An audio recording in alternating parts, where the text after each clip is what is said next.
All right, so the recent fight between Kamaru Usman and Dricus Du Plessis was announced, and I just want to give you my quick thoughts on how I think that fight's going to go. So, my overall thinking on the fight is Kamaru Usman in his prime, probably the second best welterweight of all time. GSP's number one still, and Usman's still probably number two.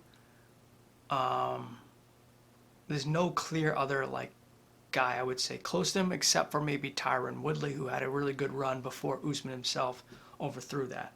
So you can't really say Woodley's ahead of him because Woodley was still, for all intents and purposes, as far as we know, in his prime when Usman beat him. So Usman seems to be the second consensus, second greatest welterweight of all time. Put up a super close fight with Khamzat Chimaev when they fought at a catchweight. Well, not really catchweight, but a weight class above Usman's, which is the new weight class he's going to be fighting at against Dricus. And so he already fought at 185, got destroyed in that first round against Khamzat. It could have been a 10-8 round, but it really wasn't. It was more just like grappling dominance. But Kamaru's grappling was good enough that he didn't get submitted like, say, a Robert Whittaker or some of these other guys that get just dominated and submitted within, a couple of minutes. Kamaru put up a really good defensive grappling but showing in that first round. Very similar to how Strickland did in that first round against Khamzat in their fight recently. So grappling-wise, Kamaru is very, very good. He's not elite level, at least not anymore. And to be honest, I don't think there's ever been a guy as dominant as Khamzat when it comes to like the first couple of rounds of wrestling. He's even more dominant than Islam by far, too. People think Islam's the best wrestler in the UFC. He's not. Khamzat is.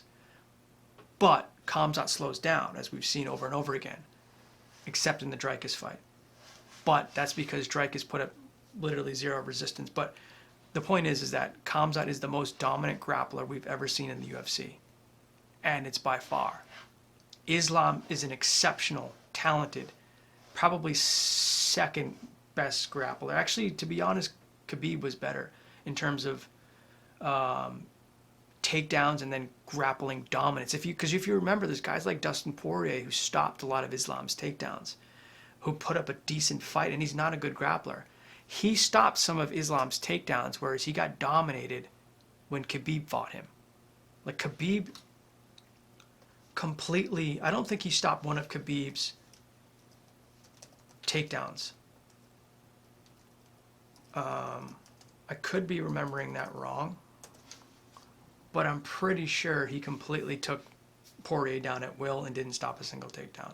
He did stop several takedowns of Islam's, and you can just tell by, and even like guys like Volkanovski when he fought Islam, put a really good fight up and arguably won that first fight. Super close.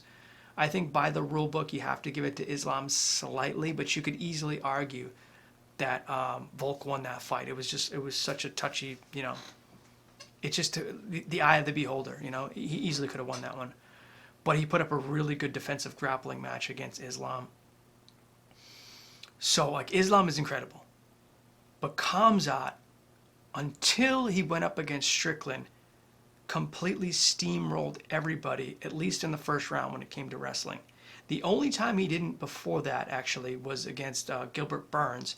But the reason he did that wasn't because he couldn't take down Gilbert Burns. It was because he was choosing not to, because Gilbert is such a talented jiu-jitsu guy. So it wasn't like he couldn't do that. It was that he was choosing not to grapple with Gilbert. That's a big mistake that I think people kind of forget. They think that Khamzat wasn't able to take him down.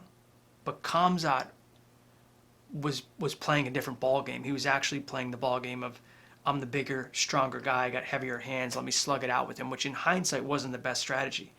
But that, I think he got a little overwhelmed or a little excited in the fight where that's what he wanted to do. And I think his team was actually telling him to go for the takedown, and he just wasn't doing it. But it's not like he couldn't take him down, it was that he was choosing not to. Put it this way, Usman and Covington, in their primes when they fought each other twice, their wrestling was so good that it basically canceled each other out, and they stood up for 5 rounds and just banged it out in both of their fights. I think the first one got stopped in the end of the middle of the 5th round, The second one was a full 5 rounds. But they stood up for 10 rounds and just slugged it out. And I think there was maybe 1 or 2 takedowns in the whole totality of the fights between those two grapple heavy guys, like wrestling first fighters. But you can't even imagine like Khamzat versus Colby. As good as Colby was, you can't imagine Khamzat going up against Colby and not just fucking dominating him in wrestling. But my point is like Usman isn't on that level. He's just like a step below. And he was equal to Covington. The only thing he had on Covington was size. And I still say to this day, in those moments, like in the peak, I know Covington sucked the last few fights and he's washed up and he was terrible the last like 3 or 4 fights. His head wasn't in it. I think he was washed up. I think his chin was gone.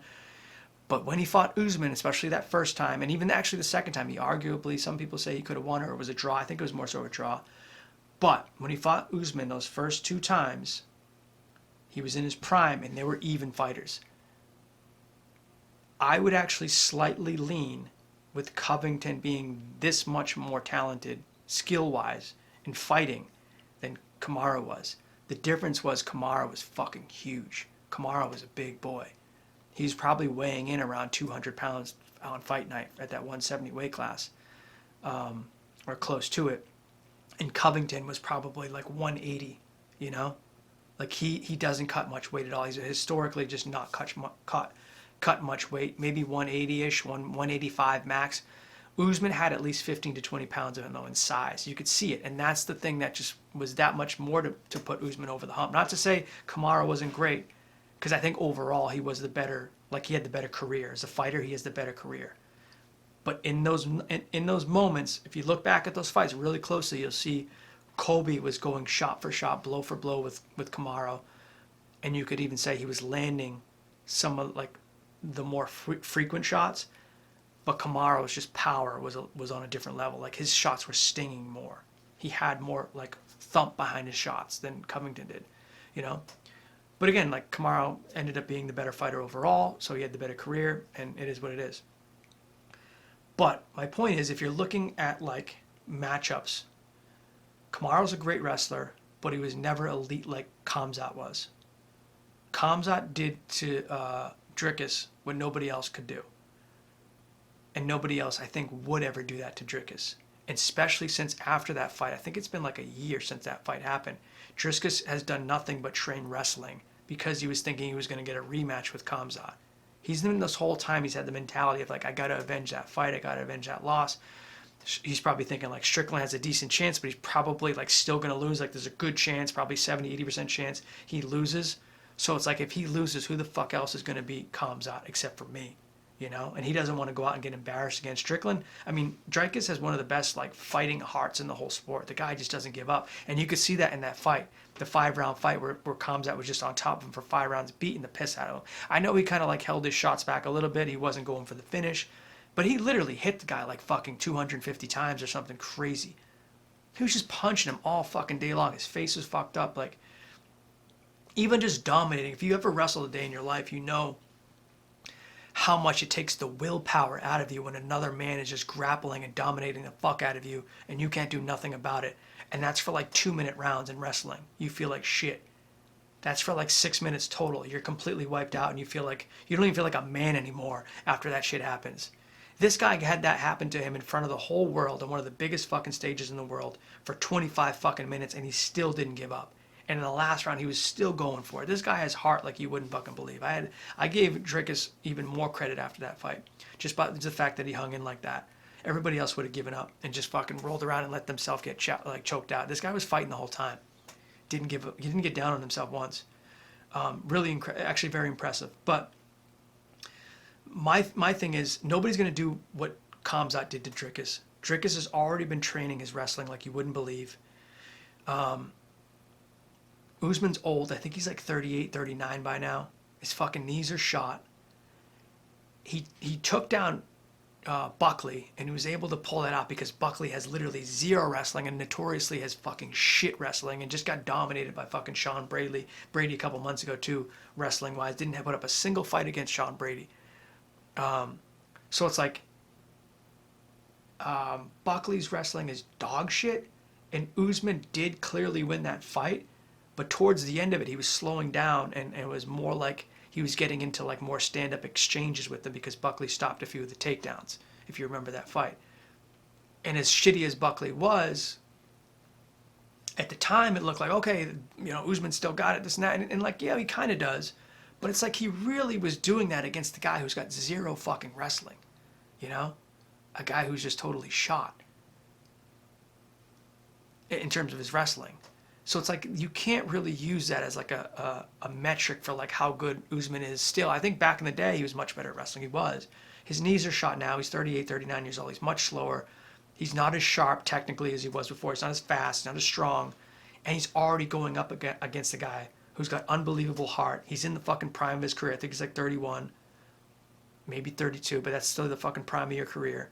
He was just the champion a fight before this last one at a higher weight class, was fucking beating the piss out of the best guys in the world. And his striking is much better. He's always been a striker first anyways. He's been a knockout striker. I think there's a good chance he fucking KOs Usman in like this, maybe the second, third round. Something like maybe like third, fourth round. Usman's tough as can be. He's tough as nails. But I see Usman getting caught a lot, and maybe Dricus has some fucking power in his shots, man. I could see him maybe KOing him in like the third round, like a TKO in the third round. Just clipping Usman, he goes down and then he jumps on top of him, pounds the shit out of him, and gets the TKO finish. I could see something like that. I don't see Usman. I could see him maybe taking him down once or twice. I see Dricus getting right back up and using like his newfound wrestling that he's been working on to stifle most of the takedowns and then turning into a striking match.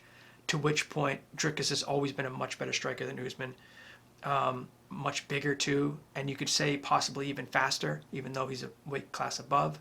He's more athletic, he's in his prime. He's got all the things going for him. I think this is a tailor-made fight for Dricus, as much as it's like hard to say a fight against Usman is ever tailor-made. The guy is a fucking tough bastard. He's tough as nails. He is a Hall of Famer. He's a legend. I think his time has passed, and I think Dricus is still right in the prime of his time. I think ultimately he's going to TKO him probably in like the third or fourth round. If it's I believe it's a 5-round fight, but I would say about third round anyways, or so.